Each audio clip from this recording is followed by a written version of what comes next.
사랑하는 성도 여러분, 반갑습니다. 한 주 잘 보내시고 이렇게 함께 예배 드릴 수 있게 되어서 감사드리고 하나님 앞에 영광을 드립니다. 오늘 서성의 주일을 맞이해서 또 하나님께 예배를 드리면서 주시는 말씀을 통해서 위로받으시고 또 은혜 받으시고 기쁨과 사랑과 행복이 충만해지시기를 예수 그리스도 이름으로 축복합니다. 다 같이 묵상기도 드리도록 하겠습니다.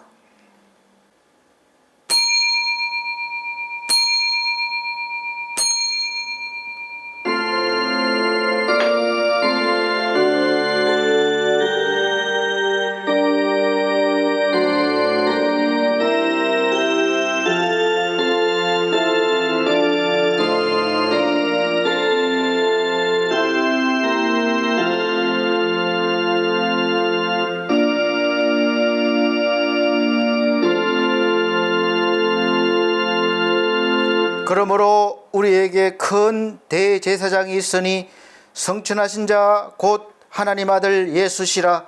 우리가 믿는 도리를 굳게 잡을지어다. 우리에게 있는 대제사장은 우리 연약함을 채우려 하지 아니한 자가 아니요 모든 일에 우리와 한결같이 시험을 받은 자로되 죄는 없으시니라. 그러므로 우리가 긍휼하심을 받고 때를 따라 돕는 은혜를 얻기 위하여 은혜의 보좌 앞에 담대히 나갈 것이니라. 아멘. 다 같이 찬송가 30장으로 찬송 드리도록 하겠습니다. 새 찬송가는 14장입니다.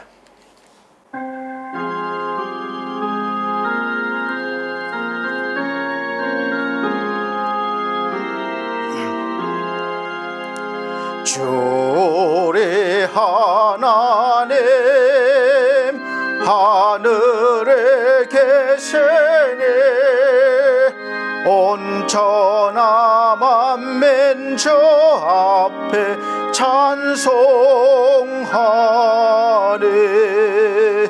이 천지 만물도 주 앞에 엎드려 거룩하신 이름을 늘 높이니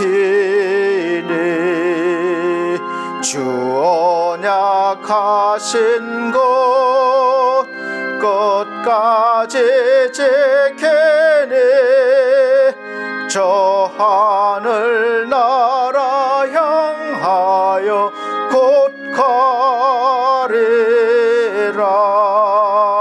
주 얼굴 배울 때 내 마음이 기쁘고 영원히 주의 영광을 찬양하리. 왕의 왕 되신 주 하늘에 계시니 이 세상 죄악에 계신 구주 예수 저 천군 천사들 중의하고서 무성도 함께 영원히 늘 섬기네. 성삼위일체께 승리한 모래들 다 기쁜 소리 높여서 감사드려.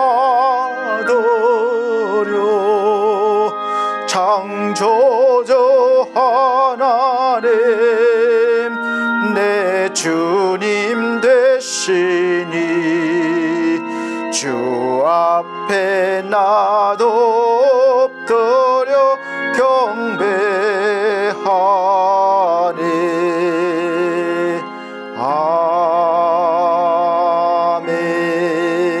아멘.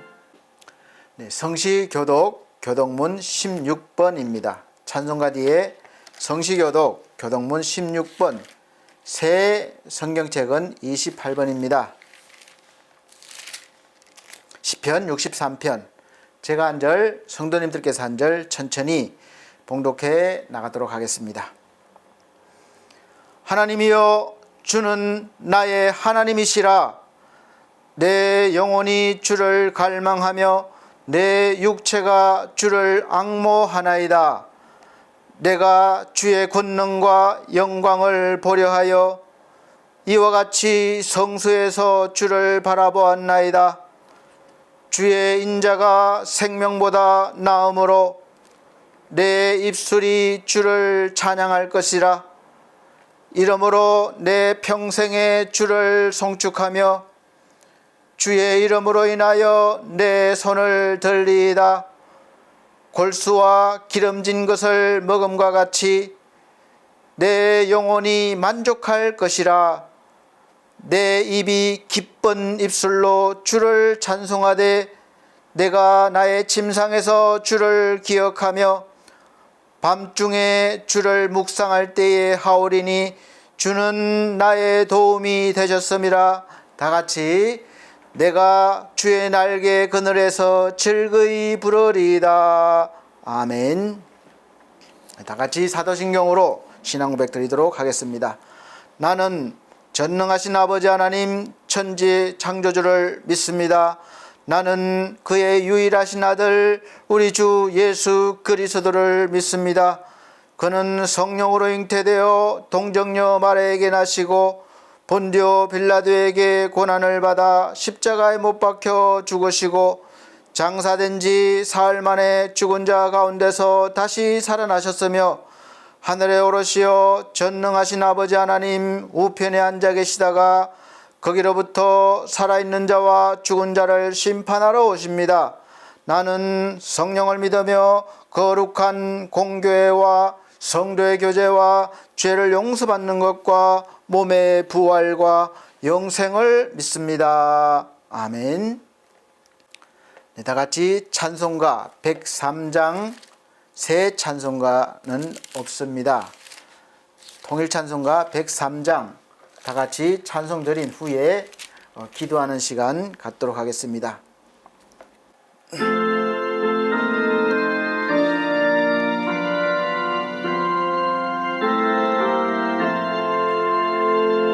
참 목자 우리 주 사랑과 진리로 이끄시니 승리한 우리 주 그 이름 기리며 성도들 모여서 살리신다. 거룩한 우리 주 승리의 참말씀 평화의 왕 자기를 낮추사 우리를 죄에서 구하여 주시고 살리신다. 우리의 인도자 목자가 되시네. 참 구주라. 예수는 참 구주. 그 말씀 가지고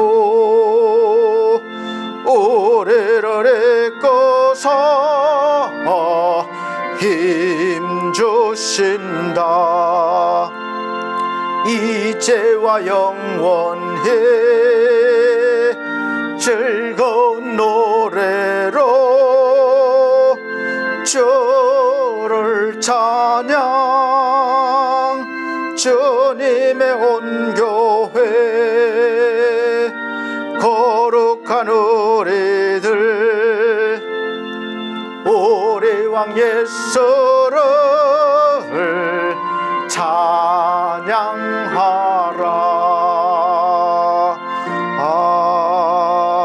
아멘.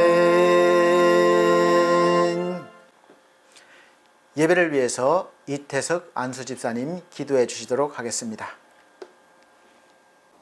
온 천하를 살피시며 땅끝까지 감찰하시는 하나님 아버지, 저희를 사랑과 은혜로 인도하시고 예배의 자리로 불러주심에 감사드립니다. 아멘.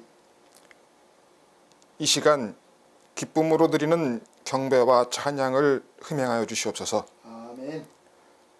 풍성한 은혜 내려주시옵소서. 아멘. 사랑의 하나님, 우리의 주를 경외함에 지혜와 악을 떠남이 명철이라 하신 말씀을 잊고 자신의 악행을 숨기고 죄악을 품에 감추었으며 입술로 남을 저주하고 범죄하였습니다. 입술로만 주여 주여를 부르짖는 악한 심령에 물들었습니다. 하나님 아버지, 저희들 마음속에 악한 것을 뿌리 뽑아주시고 그 자리에 예수님의 사랑으로 채워주시옵소서. 아멘. 죄악된 세상 속에서 믿음의 자녀들이 한 줄기 빛이 되게 하시어 어둠을 물리치고 항상 주님을 바라보고 믿고 따르는 믿음의 빛으로 채워질 수 있도록 인도하여 주시옵소서. 아멘. 축복의 하나님, 5월 가정의 달, 주여 성도들 모든 가정 위에 축복의 은혜를 내려주시옵소서. 아멘. 가정들을 통하여 역사하시는 하나님, 모든 성도들의 가정들 굳건한 반석 위에 세우시고 하나님을 경외하는 가정, 하나님의 질서가 바로 사는 가정들 되게 축복하여 주시옵소서. 아멘. 육신의 질병이 떠나게 하시고 말씀 위에 굳건히 서서 찬양이 끊이지 않는 가정들 되게 하시옵소서. 아멘. 그들의 수고의 대가에 차고 넘치는 물질의 축복을 부어주시옵소서. 아멘. 주신 물질로 가정을 돌보며 또한 하나님 나라를 위하여 아낌없이 쓸 수 있는 축복 주여 허락하시옵소서. 아멘. 주님의 뜻이 있으시게 허락하신 저희 반석교회, 세상 속에 물들어가는 교회가 아닌 복음의 권능이 살아 숨쉬는 교회 되게 하시옵소서. 아멘. 일그러지고 찢어진 상처들을, 영혼들을 주님 앞에 인도하여 치유하고 위로해주는 교회가 되게 해주시옵소서. 아멘. 권대영 목사님께서 계획하고 추진하는 모든 일 위에 주님께서 항상 함께 하시길 간곡히 기도드립니다. 아멘. 세상을 위하여 빛과 소금의 역할을 넉넉히 감당할 수 있는 저희 반석교회 되게 하여 주시옵소서. 아멘. 말씀을 듣는 시간입니다. 단위에 서신 저희 권덕 목사님 주여 권능으로 붙잡아 주시옵시고 육신의 건강과 성령 충만케 하시옵소서. 아멘. 선포되는 말씀을 통하여 저희의 연약함을 강하게 하시고 저희의 교만이 낮아지게 하시고 저희의 악함이 치유되는 복된 시간 되게 하여 주시옵소서. 아멘. 참석치 못한 모든 성도들 함께 복을 허락하시옵고 홀로 영광 받으시옵소서. 우리 구주 예수 그리스도의 이름으로 기도드립니다. 아멘. 아멘.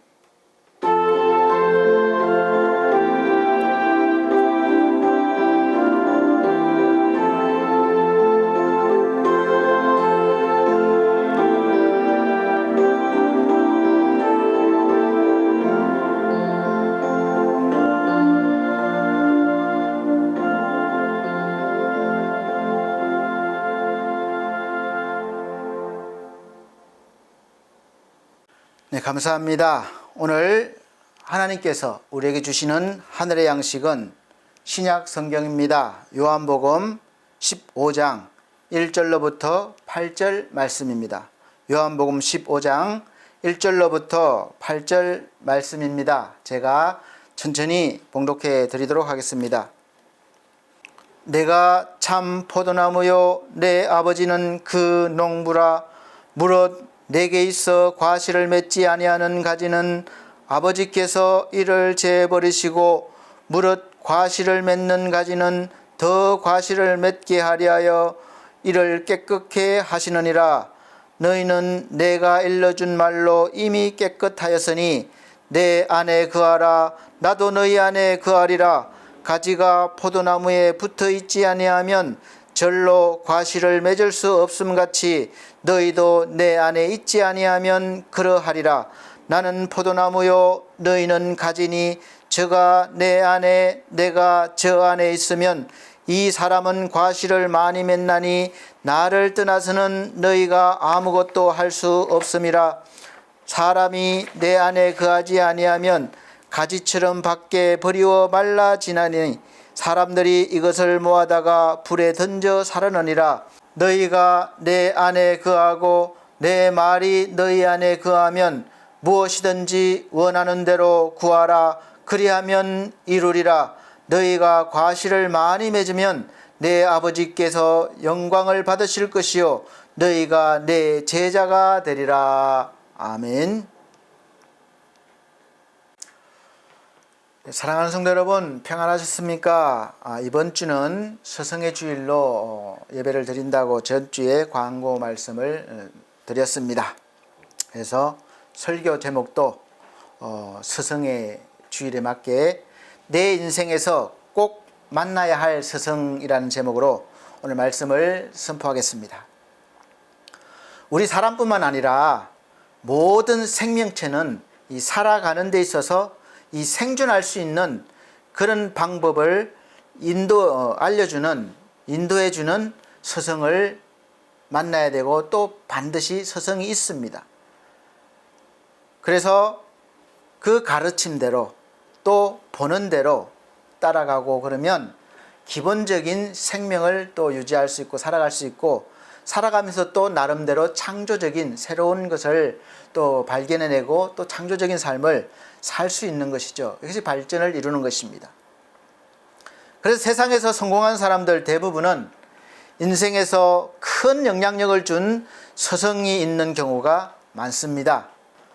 유치원에서부터 대학교에 이르기까지 우리는 많은 스승들을 만나고 알게 모르게 그분들의 영향을 받게 됩니다. 지식적으로, 인격적으로 그렇게 받게 되죠. 저도 고등학교 그 밑으로는 좀 생각이 잘 안 나는데 사실은 고등학교, 대학교 또 우리 신학교 이렇게 거쳐오면서 우리 생각나는 또 마음으로 존경하고 사랑하는 선생님들 또 스승님들이 계십니다. 늘 감사하고 있습니다. 그러나 사실 그분들이 제가 마음이 부족해서 그런 게 아니라 아무리 훌륭한 스승이라고 해도 우리 인생에서 제 인생에서 어느 한 부분에서 영향력을 준 것이지 인생 전체에 영향력을 주시지는 못합니다.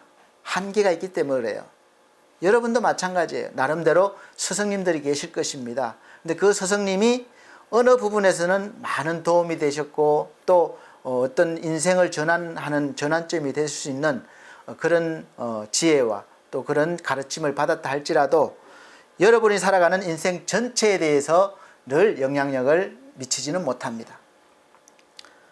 그 이유는 그 스승님들은 항상 우리와 나와 함께 해 주시지 못하기 때문에 그렇습니다.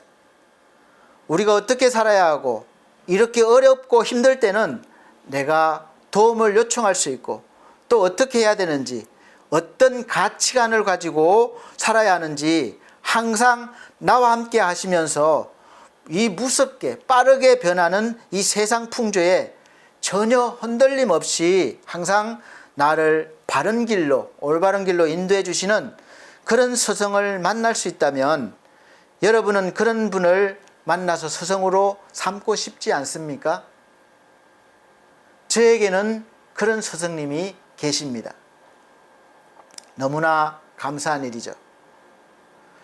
여러분이나 저나 사실 인생을 사는 목적은 비슷합니다.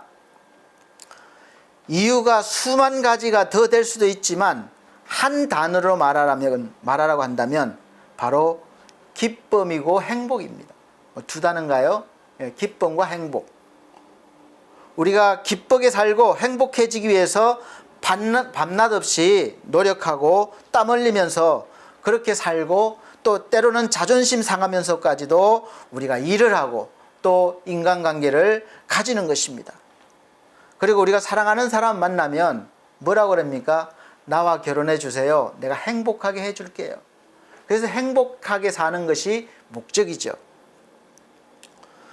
그래서 내가 원하는 것만 얻으면, 내가 가지면 행복해질 거야, 기쁘게 살 거야 라는 굳은 믿음을 가지고 있는데, 사실 절대로 이것은 잘못된 굳은 믿음이라는 것을 여러분들이 잘 아셔야 합니다. 항상 제가 늘 전제를 가지고 말씀을 드리지만, 우리 인간은 죄로 인해서 하나님과의 관계가 끊어진 순간부터 모든 것이 결핍이 왔기 때문에 이 공급자이신, 권원이신 하나님을 만나지 못하면 내 힘으로 그 무엇을 이루어간다 할지라도, 또 가진다 할지라도 절대로 완전한 기쁨과 행복을 누릴 수가 없습니다. 이것을 아셔야 되는 거예요. 우리가 원하는 사랑, 행복, 기쁨, 소망, 이 모든 것의 권한이 바로 하나님 한 분으로부터 나오기 때문에 그렇습니다. 우리가 원하는 모든 것들은 하나님으로부터 나옵니다. 그 외에는 다 진짜가 아니라 그림자로 우리가 가질 수 있기 때문에 늘 그래서 그림자를 쫓아다니는 인생을 살 수밖에 없습니다. 그래서 가졌다 싶으면 또 허전하고 없어질까 봐 불안한 것이죠. 우리가 잘 생각해 보시면 사랑하는 사람, 부모님, 또 내 연인, 또 자녀들, 이 모든 사랑하는 사람, 또 물건들, 집까지 포함해서 물건들, 돈, 다른 모든 것들은 결국은 다 내 곁을 떠나거나 또 내가 떠날 수밖에 없는 것이죠. 왜 그런가 하면 진짜가 아니기 때문에 그렇습니다. 그래서 그림자가 아니라 진짜를 가지려면 진짜가 무엇인지, 어떻게 가질 수 있는지 제대로 올바르게 가르쳐 주시는 진정한 스승을 만나야 되는 것이죠. 오늘 본문의 말씀은 예수께서 어떻게 하면 내가 원하는 것을 주실 수 있는 분을 만날 수 있고 어떻게 구할 수 있는지를 비유를 통해서 말씀해 주시고 있습니다. 예수께서는 자기 자신을 하나님과 연결시킵니다. 언제나 아버지의 눈으로, 아버지의 마음으로, 아버지의 사랑으로 자신도 그렇게 하신다는 거예요. 그리고 이제는 예수께서 우리를 향하여서도 똑같이 예수께서 우리 안에, 또 우리를 예수 안에 머물게 하시면서 하나님과 연결시켜 주시려고 하시는 거예요. 자신이 그렇게 함같이 우리도 하나님께 그렇게 할 수 있도록 이어주려는 거예요. 그럼 우리가 어떻게 그분 안에 거하고 예수께서 우리 안에 거하실 수 있습니까? 어떻게 그런 일이 가능할까요? 그 해답을 7절에서 말씀하고 있습니다. 앞에서 예화로 말씀하신 것은 열매가 맺는 열매의 근원은 말씀하신 것 같이 열매가 붙어있는 가지, 그 가지가 붙어있는 나무를 또 농사짓는 농부. 그러니까 결국은 농부로부터 모든 것이 시작되는 거예요. 그 비유를 말씀하시면서 결국은 그 나무에 붙어 있어야 한다는 것을 말씀하시고 7절에서는 더 명확하게 우리가 예수 안에 거하고 내 말이 우리 안에 거할 때, 예수의 말씀이 우리 안에 거할 때 무엇이든지, 내 말이라는 것은 예수께서 하시는 말씀이에요. 그렇게 거할 때 무엇이든지 원하는 대로 구하면 농부이신 아버지께서 열매를 많이 맺게 해주시다는 겁니다. 그럴 때 포도나무에 가지가 붙어 있어서 과실을 많이 맺는다는 거예요. 우리가 과실을 많이 맺으면 어떻게 합니까? 나도 좋지만 하나님 아버지께서 영광을 받으신다는 거예요. 농부가 원하는 열매를 많이 맺었기 때문에 그렇습니다. 영광을 받으시고 우리가 예수 그리스도의 제자가 된다고 말씀하셨습니다. 내 말이 너희 안에 거하면이라고 말씀하셨는데, 하나님의 말씀을 듣고 우리가 받으면, 즉 믿으면 예수께서 우리 안에 거하신다는 말씀입니다. 하나님의 말씀이 우리 안에 거하신다는 것은 예수께서 거하시겠다는 것과 같아요. 왜냐하면 말씀이 육신이 되신 분이 바로 예수시거든요. 제가 자주 설명을 드립니다. 말씀이 육신이 되어 우리 가운데 거하심에, 그가 누굽니까? 바로 하나님의 아들 예수 그리스도십니다. 그래서 이제는 우리가 예수의 눈으로, 예수의 마음으로 예수께서 행하심과 같이 우리가 살아간다는 거예요. 예수님과 하나가 된다는 거예요. 그래서 무엇이든지 원하는 대로 구하는 것도 이제는 내 욕심과 내 욕망을 채우기 위해서 구하는 것이 아니라 하나님이 기뻐하시는 것을 주님과 같이 구하니까 당연히 하나님께서 무엇이든지 이루어 주시는 것이죠. 그냥 사실 우리가 원하는 대로, 내가 원하는 대로 다 하나님이 주시면 절대로 좋은 세상이 될 수 없습니다. 나는 좋을지 모르겠지만 다 사람마다 원하는 것이 다르고 욕망이 다르고 욕심이 다른데 다 채워줘 보세요. 엉망이 될 겁니다. 우리가 하나님을 알고 하나님 앞에서 받을 자격을 얻으신 예수 그리스도를 믿게 되려면 먼저 말씀을 전하고 내 말이 너희 안에 거하면이라고 했기 때문에 예수의 말씀을 우리가 어떻게 듣습니까? 이미 지금은 안 계신데 2000년 전에 하늘로 올라가셨는데 어떻게 듣습니까? 말씀이죠. 이 성경 말씀을 전하고 가르치는 좋은 스승을 만나야 하는 것이죠. 그래서 성경을 알려준다고 해서 따라가서 배웠는데 잘못된 스승을 만나서 따라가다 보니까 결국에는 내가 이단이 되어 있고 엉뚱한 길로 와버린 경우가 종종 있습니다. 그것이 진리인 것처럼 믿고 가는 거예요. 멸망의 길인지도 모릅니다. 그래서 바른 복음, 생명의 말씀을 듣기 위해서 옳은 길로 인도하는 스승을 꼭 만나야 하는 것입니다.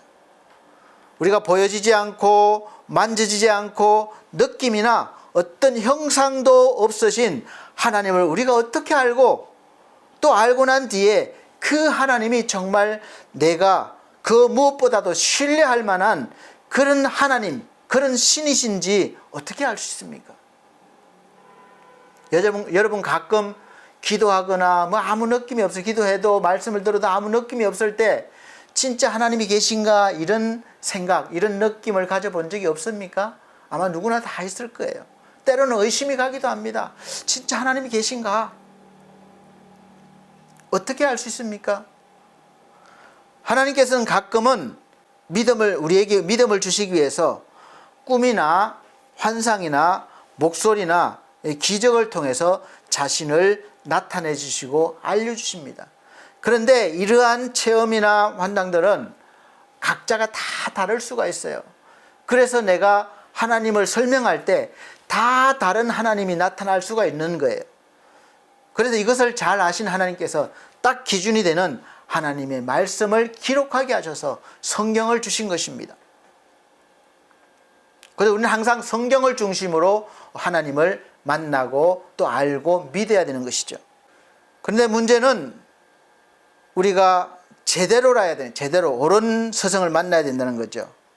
대체적으로 잘못 이해하거나 이렇게 우리가 처음에 만나게 되면 늘 내가 경험했던 하나님의 이미지가 굳어져 버려서 어떤 막 환상적인 모습을 봤다거나 아니면 소리를 들었다거나 어떤 그런 것을 통해서 하나님을 알게 됐는데 빨리 말씀으로 다져지지 않으면 늘 그 하나님에만 초점이 맞춰져서 하나님이 온 세상에 이렇게 함께 하시는데 알아보지 못하는 것이죠. 그래서 우리 삶 전체 속에서 우리와 함께 하시며 인도하시는 하나님을 알지 못하고 없는 것처럼 그냥 지나쳐버리면서 어려운 신앙생활을 하고 있는 것입니다. 엠마오로 가는 두 제자가 바로 옆에 예수님이 함께 걸어가시는데도 알지 못한 것과 같아요. 늘 자기들이 봤던 예수님만 생각하거든요. 우리가 어떻게 하나님을 만날 수 있고 알 수 있습니까? 하나님을 우리에게 알려주시는 가장 확실한 스승은 바로 예수 그리스도였습니다. 예수 그리스도께서는 항상 우리에게 하나님이 어떤 분이신지 알려주시려고 늘 그렇게 예화도 드셨고 자신을 또 하나님의 뜻을 자신을 통해서 하나님을 알려주셨습니다. 그래서 하나님의 뜻에 온전히 순종하시고 아버지의 뜻을 전하셨죠. 그래서 자신과 하나님이 하나이심을 늘 말씀하셨습니다. 언제나 하나님의 뜻은 예수 그리스도의 뜻이고 또 예수 그리스도께서 하신 모든 것은 하나님의 뜻이었습니다. 그래서 우리를 가장 만족해 하실 분인 하나님을 만나려면 예수 그리스도를 먼저 만나야 하는 것입니다.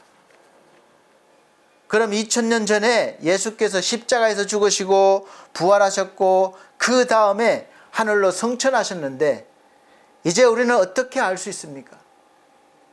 바로 예수께서 가르치신 제자들을 통해서 알게 되었고 그 다음에는 계속해서 그 제자들에 의해서 또 그 말씀이 전해졌고 그리고 오늘까지 우리가 이렇게 듣게 된 것입니다. 그리고 하나님이 왜곡되어 전해지지 않도록 영원토록 변함없으신 하나님의 말씀을 이 성령의 감동을 통해서 기록하게 하셨고 그 말씀을 중심으로 이제 복음이 전 세계로 전파된 것이죠. 그래서 디모데는 어려서부터 하나님의 말씀인 성경을 배웠다고 말씀하고 있습니다. 그래서 사도 바울은 믿음의 아들 삼은 디모데에게 편지를 보내면서 속이는 자들에게 흔들리지 말고 어렸을 때부터 배우고 확신한 일에 거하라. 말씀 중심에서 흔들리지 말라 이 말이죠. 디모데후서 3장 13절에 17절 말씀 보시면 악한 사람들과 속이는 자들은 더욱 악하여져서 속이기도 하고 속기도 하나니 그러나 너는 배우고 확신한 일에 거하라. 내가 네게서 배운 것을 알며 또 내가 어려서부터 성경을 알았나니 성경은 능히 너로 하여금 그리스도 예수 안에 있는 믿음으로 말미암아 구원에 이르는 지혜가 있게 하느니라. 모든 성경은 하나님의 감동으로 된 것으로 교훈과 책망과 바르게 함과 의로 교육하기에 유익하니 이는 하나님의 사람으로 온전케 하며 모든 선한 일을 행하기에 온전케 하려 함이니라. 아멘. 하나님께서는 어떤 막 신령한 모습으로 나타나시지 않고 말씀을 기록하게 하셔서 우리가 배우게 하신 것은 첫째는 예수 그리스도 안에서 구원을 얻게 하시기 위함이고 예수를 통해서 우리가 구원을 받아 영생하게 하기 위함이시고 또 둘째는 우리가 구원받은 뒤에 하나님의 사람으로 구원만 받아서 사는 안 되니까 구원받은 뒤에 우리가 하나님 백성으로 살게 하기 위해서 온전한 하나님의 사람으로 살게 하기 위해서 그리고 하나님의 선한 일을 하기 위해서라는 것이죠. 그래서 말씀을 주신 것입니다. 그래서 사도 바울은 이 복음을 전하는 것을 자기의 뜻이나 내가 연구해서 누가 또 가르쳐줘서가 아니라 사람의 뜻에 따라 된 것이 아니라고 분명히 말씀하고 있습니다. 갈라디아서 1장 1절 말씀 보시면 형제들아 내가 너희에게 알게 하노니 내가 전한 복음이 사람의 뜻에 따라 된 것이 아니라 이는 내가 사람에게서 받은 것도 아니요 오직 예수 그리스도의 계시로 말미암은 것이라. 감동받아서 썼다는 거예요. 그리고 더 정확하게 갈라디아서 1장 7절 8절의 말씀에 하고 있습니다. 다른 복음은 없나니 다만 어떤 사람들이 너희를 요란케 하여 그리스도의 복음을 변하려 함이라. 그러나 우리나 혹 하늘로부터 온 천사라도 우리가 너희에게 전한 복음 외에 다른 복음을 전하면 저주를 받을지어다. 아멘. 9절에서도 계속해서 다른 복음을 전하면 저주를 받을 것이라고 강조하고 있습니다. 그때 당시에도 이렇게 다른 복음을 전하는 자들이 있었다는 것입니다. 다른 복음도 듣기에 좋고 우리의 마음을 설레게 하고 또 사로잡을 만한 소식이기 때문에 많은 사람들이 미혹되어서 따라가는 것입니다. 우리는 때때로 내 아내나 내 남편보다 더 매력적인 사람이 내 마음을 설레게 하고 사로잡을 수 있습니다. 그런데 내가 그 유혹을 뿌리치지 못하고 미혹되어서 따라가면 결국은 가정이 파탄나게 되는 것이죠. 고통 가운데 거하게 되는 것입니다. 사랑하는 성도 여러분, 이단에 빠지는 사람들은 대부분 교회를 다니는 성도들이 많이 빠집니다. 왜 그렇습니까? 기성교회들은 뭔가 말씀을 지금까지와는 다르게 새롭고 신비하고 마음을 설레게 하고 큰 비밀을 계시를 내가 알게 된 것 같은 설교라든지 성경 공부가 없고 대체적으로 너무 단순한 것 같고 따분한 것 같습니다. 항상 보면 같은 소리만 하고 있는 것 같아요. 그런데 어느 날 어떤 사람이 성경 공부를 하자고 해서 따라갔는데 성경 해설을 너무도 다르게 하는 것입니다. 속된 말로 우리가 말씀을 쪼갠다고 그래요. 아주 세분화해서 쪼갠다고 하는데 지금까지 어떤 교회에서도 듣지 못한 말씀이에요.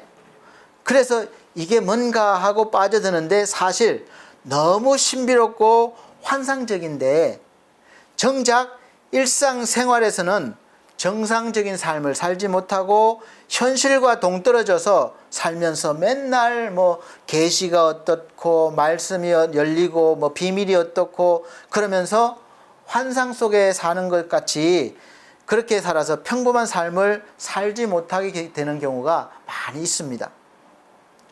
하나님은 우리 성도들이 환상을 보고 헤매고 어떤 대단한 것처럼 사는 것보다 말씀을 중심으로 흔들리지 않고 디모데에게 말씀한 것처럼 흔들리지 않고 말씀을 통해서 역사하시는 하나님과 함께 삶을 열어가고 어떤 어려움 속에서도 소망과 능력과 믿음으로 늘 하나님을 바라보며 하나님의 도우심을 받고 살기를 원하십니다. 또 그런 가운데 성령께서 때로는 막힌 길도 열어주시고 귀신도 쫓아주시고 또 병도 낫게 해주시고 기적도 체험하게 해주셔서 더욱더 믿음을 굳건하게 세워나가게 하는 것입니다. 그래서 세상에서 일반적인 지식도 훌륭한 서성을 만나야지만 더 중요한 신앙생활에 있어서 영적인 서성은 더욱더 올바른 서성을 만나야 하고 가르침을 받아야 하는 것입니다. 제가 이 노인복지를 하다 보니까 연세 드시면 세상 지식 그렇게 많이 필요 없어요. 이 내면을 안정하게 해주는 신앙이 필요합니다. 얼마나 중요한지 몰라요. 외롭고 힘든 마음을 위로받을 수 있는 또 내 이야기를 들어줄 수 있는 그런 대상, 신, 하나님이 필요합니다. 내 마음을 채워줄 그런 대상이 필요해요. 하나님입니다. 자식도 그 누구도 채워줄 수 없어요. 돈도 이제 채워줄 수 없습니다. 오직 내면을 채워줄 수 있는 분은 하나님이십니다. 그래서 갈수록 이 신앙생활이 중요합니다. 그래서 영적인 서성은 더욱더 올바른 서성을 만나야 하고 가르침을 받아야 하는 것이죠. 고린도 교회에서 교회 지도자인 아볼로와 바울에 대해서 서로 다른 견해를 가지고 파가 나뉘어서 막 싸우는 거에 논란이 있는 것을 보고 사도 직분에 대한 논란을 정식시키기 위해서 사도 바울은 이렇게 성도들에게 편지를 썼습니다. 결론부터 말하자면 아볼로나 바울이나 다 하나님의 동력자이고 그 뿌리는 하나님으로부터 시작해서 예수 그리스도로 이어지고 그 다음에 사도들에게로 이어졌기 때문에 아볼로나 바울이나 심는 일과 물주는 일이 다를 뿐 결국은 자라게 하고 열매를 맺게 하시는 분은 하나님이시니까 서로 다투지 말고 서로의 직분에 대해서 이해하고 협력하고 그렇게 하라는 거예요. 중요한 것은 말로만 가르치려 하지 말고 말로 가르치는 그런 선생보다 스승보다 아버지 같은 마음으로 가르치는 아비가 되라는 것입니다. 그래서 일만 스승보다 아버지가 되라는 것이죠. 아비는 생명으로 생명을 낳는 거예요. 고린도전서 4장 15절 그리스도 안에서 일만 스승이 있으되 아비는 많지 아니하니 가르치는 스승은 많은데 생명을 낳는 아비는 적다는 겁니다. 그리스도 예수 안에서 복음으로써 내가 너희를 낳았음이라. 그러므로 내가 너희에게 권하노니 너희는 나를 본받는 자 되라. 아멘. 여기서 바울이 나를 본받는 자가 되라는 것은 바울의 개인적인 인품이나 그가 가진 인간적인 것들이 아니라 예수 그리스도로부터 받은 이 생명의 말씀을 듣고 자기가 받은 영생을 다른 사람들도 받을 수 있도록 복된 소식인 생명의 말씀을 전하고 가르치는 것을 본받으라는 것입니다. 모든 동물은 이 생명을 유지하고 존속시키기 위해서 끊임없이 배우고 배운 것들을 적응시켜야 합니다. 물론 유전적인 것도 있지만, 그래서 살아가는 데 있어서 꼭 필요한 지식과 기술을 가르치고 있습니다. 대부분의 동물들은 부모에게 배우고 사회성을 가지고 있는 동물들은 무리에서 다른 동료들을 보고 배웁니다. 그 중에서 가장 탁월하고 영적인 존재인 우리 인간도 마찬가지입니다. 사실 가장 훌륭한 서성은 부모입니다. 부모가 늘 하나님을 바라보고 의지하고 하나님으로부터 오는 좋은 것들을 자녀에게 주게 되면 자녀들도 부모로부터 배운 신앙으로 부모가 이 땅을 떠나게 되어서, 언젠간 떠나잖아요. 떠나게 되어도 계속해서 하나님을 믿고 하나님을 의지하고 하나님께 영광을 돌리며 살아가게 될 것이고, 또 그 자녀들도 또 자기 자녀에게 그렇게 가르칠 것입니다. 자녀에게 세상적인 지식과 기술을 가르쳐서 사회에서 성공적인 인생을 살 수 있게 해주는 것도 좋지만, 더 좋은 교육은 신앙을 전수해 주는 것이라고 믿고 있습니다. 그래야 자녀들이 부모가 없더라도 하나님을 의지하고 하나님을 바라보며 살 수 있기 때문이고, 또 내가 나이가 들어 홀로 되었을 때 나에게 큰 위로와 또 늘 변하지 않는 생명의 길로 인도할 수 있는 그런 것이 있기 때문에 그렇습니다. 교육이 100년을 바라보고 정책을 사회에 한다고 할 만큼 중요하게 보고 있습니다. 그러나 그 전에 가정에서의 교육이 살아나야 되고 회복되어질 수 있다면 최고의 교육 시스템이 될 수 있을 것입니다. 교육이라고 하면 꼭 지식만을 말하는 게 아닙니다. 부모로부터 인생을 살아가는 데 있어서 삶의 지혜와 또 지식을 배우는 것이죠. 그리고 또 그것뿐만 아니라 윤리와 도덕, 사회성, 인격을 배워야 합니다. 그리고 더 나은 발전을 위해서 이제 부족한 지식을 배우려고 학교나 학원을 가야 하는 것이죠. 예전에 스승은 학교에서 교육하는 선생님이나 교수님들이 대부분이었습니다. 그런데 우리 인간의 욕심이 만들어내는 시스템이 학원입니다.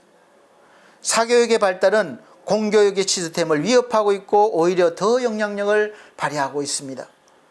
그리고 요즘은 마음만 먹으면 어디에서라도 배울 때가 많습니다. 돈이 있고 마음 먹으면 다 배울 수 있어요. 그리고 이 배울 것은 다 세상적인 지식인 거예요. 인터넷에 검색만 해봐도 수없이 많은 보이지 않는 서성들이 지식을 전달해 주고 있습니다. 그런데 거기에서 우리가 꼭 필요한 인격을 배우게 해주고 도덕을 지키고 양심을 지키는 것을 배우지는 못합니다. 좀 과장되게 말하면 이제 학교는 교육보다 그냥 졸업장이 필요하기 때문에, 학력이 필요하기 때문에 다니는 거라고 할 정도로 인식되어 가고 있는 것이죠. 어른을 공경하고 선배를 윗사람으로 대해줄 때 보다 좋은 사회를 이루는 기본적인 바탕이 됩니다.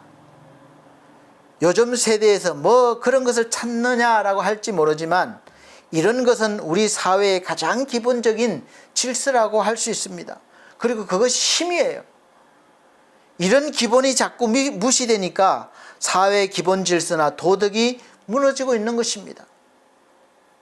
제가 재가복지센터나 사회복지시설에서 근무하려면 1년에 한 번씩 의무적으로 인권교육과 노인학대교육을 받아야 합니다. 여러분, 인권교육과 노인학대교육을 왜 받습니까? 노인학대라는 말이 왜 생겼어요? 기본 질서와 도덕이 무너졌기 때문에 그렇습니다.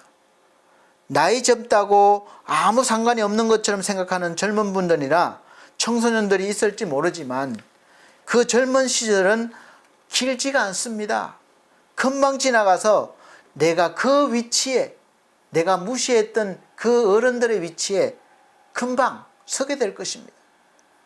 심는 대로 거둔다는 성경의 말씀처럼 심은 것을 거두게 될 것입니다. 내가 그렇게 살아가면 나를 보고 배우는 후배들이, 그 밑에 세대들이 나에게 나중에 똑같이 대해줄 것입니다. 세상의 질서를 위해서 하나님은 그래서 위에 있는 권세들에게 굴복하라고 하신 것입니다. 신앙생활에 결정적인 위험이 되지 않거나 또 그렇게 되지 않으면 권세들에게 우리가 굴복해야 되는 것이죠. 로마서 13장 1절 각 사람은 위에 있는 권세들에게 굴복하라. 권세는 하나님께로 나지 않음이 없나니 모든 권세는 다 하나님의 정하신 바라. 아멘. 이 말씀을 다양하게 해석할 수 있지만 일반적인 질서를 위해서 윗사람을 공경하고 따르는 말씀입니다. 이제 금방 또 밑에 세대 후배가 들어와서 자기를 밀어내고 금방 세월이 지나가고 어른이 되고 노인이 되는 것입니다. 그렇게 될 때 똑같이 후배에게 무시당하고 젊은 사람에게 학대를 당하게 될 것입니다. 이런 일들이 다 남의 일 같지만 다 저나 여러분에게 닥쳐올 일이기 때문에 사회에서는 훌륭한 서성이 있어야 합니다. 도덕과 예절은 그래서 어렸을 때부터 배워야 되는 거예요. 그 시기가 지나면 배워도 효과가 없고 또 배울 기회도 많이 없습니다. 배운다 하더라도 인격으로까지 되기는 어렵습니다. 그래서 3살 버릇이 8까지 간다는 말이 생긴 거죠. 하나님은 인간이 사회를 구성하고 살아가는데 꼭 필요한 법을 주셨는데 바로 10계명입니다. 그 10계명 중에 지식에 대한 것은 없고 다 인간의 인격과 예절과 도덕에 관한 것입니다. 1계명부터 4계명까지는 우리가 하나님을 어떻게 섬겨야 되는지를 알려주고 있습니다. 먼저 우선이거든요. 왜냐하면 인간은 하나님과의 관계가 바르게 되고 하나님을 잘 섬길 때 인간다운 삶을 살 수 있기 때문에 그렇습니다. 우리 인간은 인간다운 삶을 우리가 살기 위해서 죄가 사해지하는 것이죠. 죄를 짓기 전에 아담과 하와의 모습이 되는 것입니다.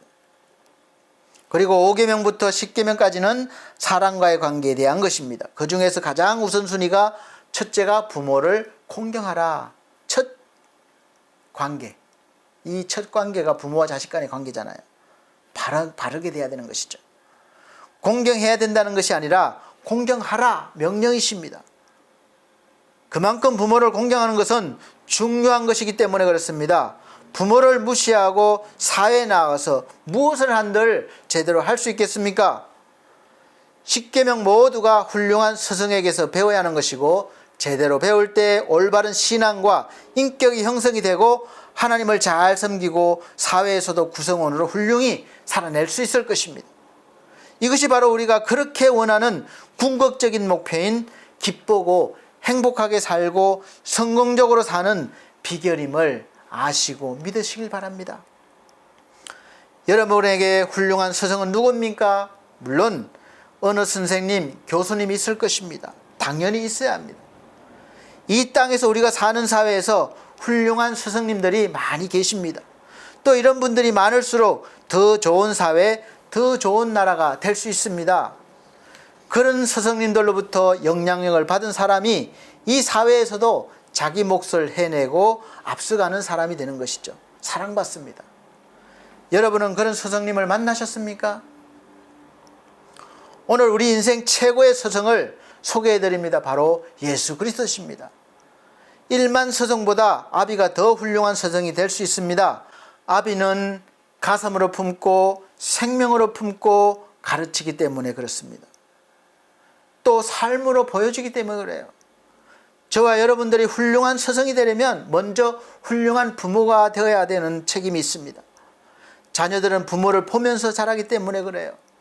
부모로서 지식이 아니라 이 삶의 지혜와 가치와 도덕과 예절을 자녀에게 가르치면 자녀는 그것을 바탕으로 세상에서 지식을 배워서 나보다 더 나은 부모가 될 것입니다.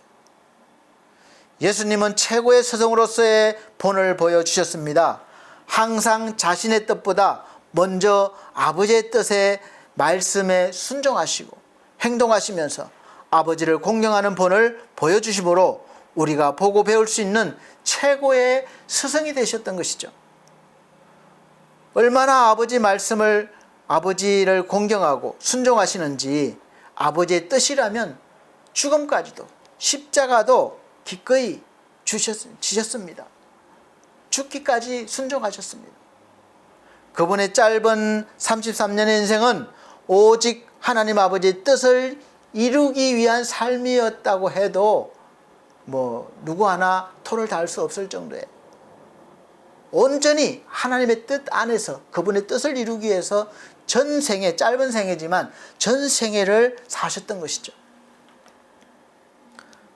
죽으시면서까지도 하나님의 뜻을 이루셨습니다. 그리고 우리가 본받아 그 길을 따르게 하시도록 계속해서 가르쳐 주신 것이죠. 그리고 부활하시고 성령으로, 성천하신 후에 이제 성령으로까지 오셔서 계속해서 가르쳐 주십니다. 그래서 생각나게 해주시고 깨닫게 해주시고 인도해 주시는 것이죠.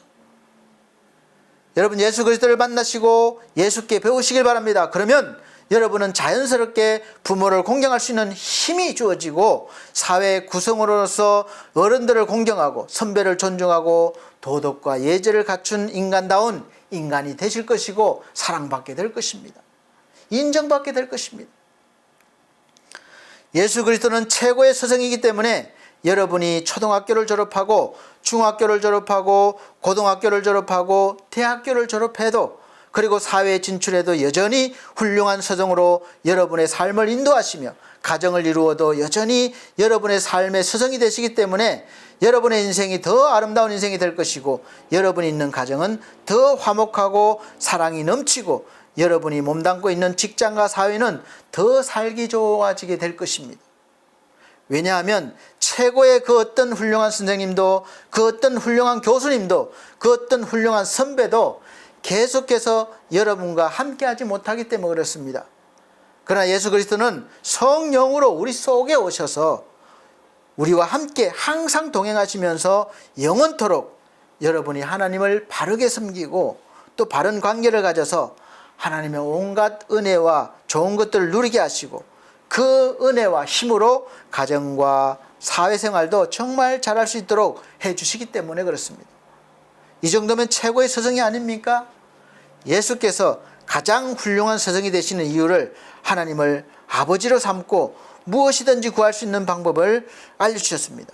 지금까지 그 누구도 이 방법을 알려주지 못해서 인간이 하나님 앞에 가서 무엇인가를 인정하고 또 좋은 것 받으려고 온갖 노력을 다해왔던 것이죠. 그런데 누구도 알려주지 않는 그 비밀을 깨뜨려서 누구나 다 알 수 있게 해주셨다는 겁니다. 그래서 예수께서는 가장 훌륭한 스승이 되어주시는 것이죠. 예수 그리스도를 알고 믿고 의지하면 이제 하나님의 보좌 앞에 담대히 나갈 수 있는 길을 여러분들은 보게 될 것이고 그 길로 가게 될 것이고 하나님 앞에 여러분이 바라시고 원하는 것을 요구할 수 있을 것입니다. 요한복음 14장 13절 14절에서 예수께서 말씀하셨습니다. 너희가 내 이름으로 구하는 방법이 예수의 이름으로 무엇을 구하든지 내가 시행하리니 이는 아버지로 하여금 아들로 인하여 영광을 얻으시게 하려 함이라. 내 이름으로, 즉 예수 그리스도 이름으로 무엇인지 내게 구하면 내가 시행하리라. 그래서 나는 어디를 봐도 자격이 없는 사람이지만, 부족한 사람이지만 이제 완전한 자격이 돼 있으신 예수 그리스도 이름을 가지고 하나님께 담대히 나가서 구하면 그 구하는 것을 응답해 주실 것이라는 것입니다. 얼마나 감사합니까? 여러분, 오늘 저와 여러분의 인생에서 최고의 스승이신 예수 그리스도를 만나시고 그분을 스승 삼기를 원합니다. 말씀이 육신이 되어서 오신 예수 그리스도가 곧 하나님의 말씀이시기 때문에 오늘 말씀을 들으시는 여러분들은 예수님을 만나신 것입니다. 모셔드리고 스승 삼으십시오. 그래서 믿음은 들음에서 나는 것입니다. 하나님의 말씀을 들음에서 오는 거예요. 오늘 말씀을 깨달으셨으면 이제 예수 그리스도를 만나신 것임을 믿으시고 그분의 이름으로 구하시기 바랍니다. 그래서 날마다 그분의 도움을 받아 예수 그리스도의 도움을 받아서 여러분의 삶이 하나님이 기뻐하시는 삶, 행복한 인생, 멋진 인생을 사시기를 예수 그리스도로 축복합니다. 기도하겠습니다. 하나님 감사합니다. 내 인생 최고의 스승이신 예수 그리스도께서 나와 함께 하시며 언제나 옳은 길, 바른 길 인도하시며 최고의 성공적인 기쁨과 행복을 누리게 하는 삶을 살게 하시는 것도 감사합니다. 날마다 주와 함께 동행하는 삶을 살게 하셔서 스승 되시는 주의 말씀을 순종하며 살게 하여 주옵소서. 예수 그리스도 이름으로 기도하옵나이다. 아멘. 찬송가 497장, 새 찬송가는 440장입니다. 다 같이 찬송 드리시면서 준비하신 예물 하나님 앞에 드리도록 하겠습니다. 497장, 새 찬송가 440장입니다.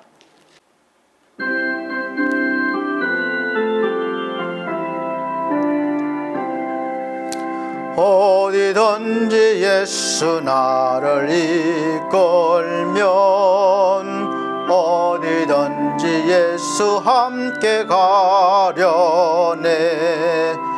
예수 함께 아니 가면 낙없고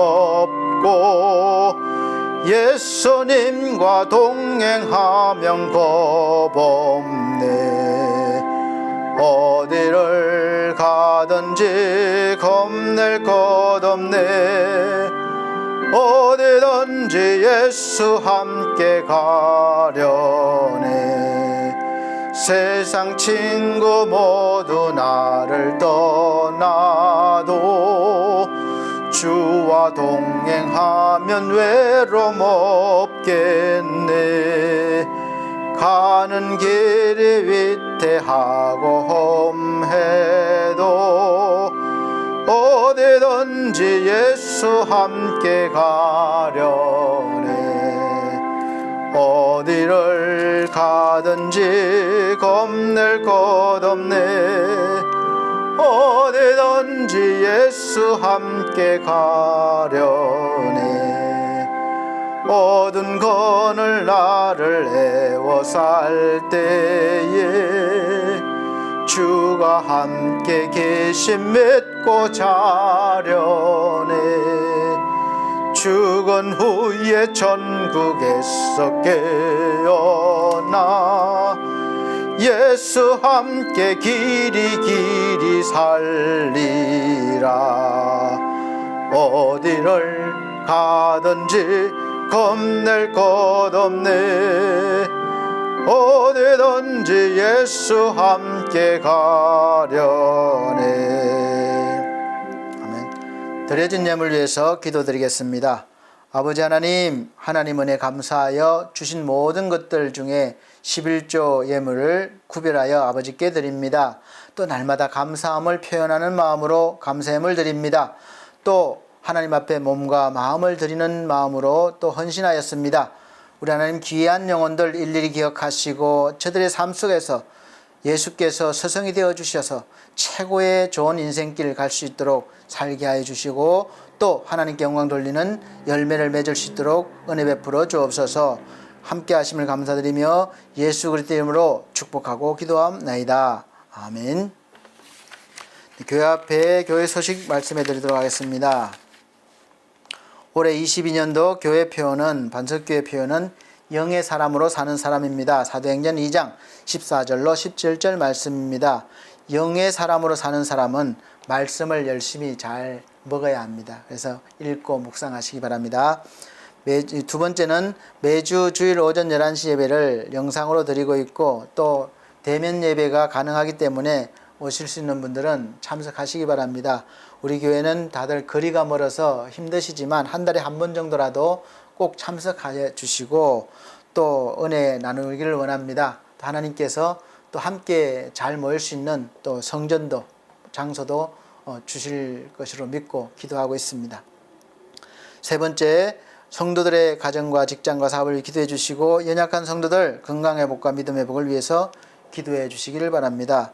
요양원에 계시는 우리 요양원에 계시는 우리 차을분 권사님께서 어제 제가 또 다녀왔는데 좀 입이 많이 이렇게 다물지를 못해서 한동안 그랬는데 검사해 보니까 턱이 빠져 있어요. 그래서 이거를 어제 병원 여러 군데 다니면서 큰 대학병원까지 가서 맞추려고 했는데 그게 잘 안 됐습니다. 그래서 마취를 전신 마취를 하고 하면 가능한데 그러면 또 마취가 지금 어머님 그 권사님 상태가 좀 좋지 않기 때문에 부작용이 있을 수 있다고 그래서 상당히 위험성이 높다 그래서 지금 어떻게 할까 기도하고 있습니다. 그래서 기도해 주시기를 바랍니다. 네 번째는 코로나 바이러스 예방을 위해서 여전히 우리가 조심해야 되고 이제 해제가 됐지만 그래도 마스크 착용 자주 해주시고 손 자주 씻어 주시고 너무 사람들이 많은 곳에는 될 수 있으면 거리를 두시기 바랍니다.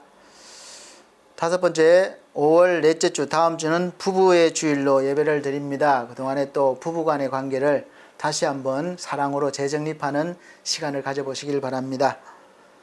여섯 번째 마지막으로 나라와 민족을 위해서 기도해 주시고 또 대통령 당선인과 새 내각 구성원들을 위해서 기도해 주시기를 바랍니다.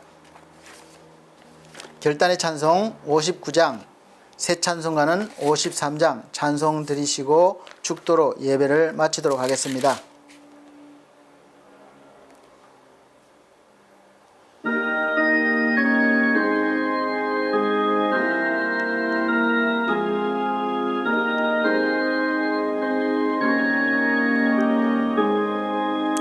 성전을 떠나가기 전 머리를 숙일 때 주께서 함께 계시고 복 내려 주소서.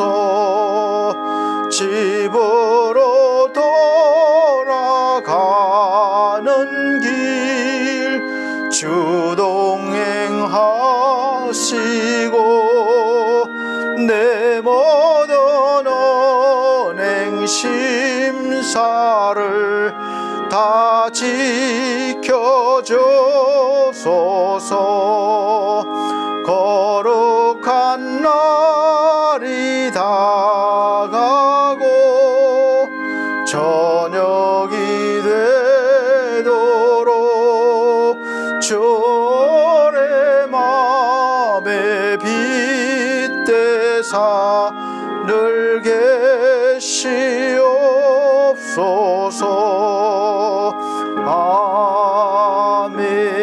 아멘. 아버지 하나님, 새로 시작하는 한 주간의 삶이 날마다 주와 동행하는 삶이 되기를 원합니다. 우리의 좋은 스승이 되어 주셔서 무엇을 하든지 가장 좋은 방법, 좋은 길을 알려주시고 또 알려주실 때에 우리가 순종할 수 있는 믿음도 허락하여 주옵소서. 그리하여 우리 인생에 많은 좋은 열매를 맺어 내가 기쁘고 행복하게 살며 또한 궁극적으로 하나님께서 영광을 받으시는 놀라운 인생들이 될 수 있도록 복의 복을 더하여 주옵소서. 주 예수 그리스도의 은혜와 하나님의 크신 사랑과 성령님의 감화감동 교통하신 은혜가 중앙총회와 중앙총회 신학과 서울중앙선교회 위에 그리고 반석교회 모든 성도들과 이 시간 함께 예배를 드린 귀한 영혼들 위에 함께 계실지어다. 아멘.